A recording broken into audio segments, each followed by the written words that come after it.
Hi, it's HardReset and today I'll show you how to fix Wi-Fi not working on XIAOMI Leica Leitzphone.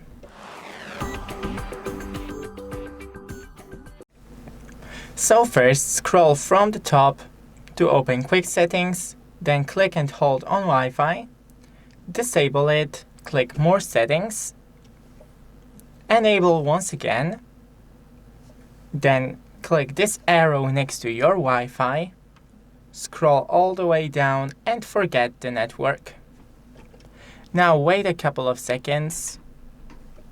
It should forget or this. Okay. Now it's forgotten. Click on your Wi-Fi once again and type in the password. If none of this help you, then you need to restart your phone and the router. Thanks for watching, don't forget to leave a like and see you in the next one.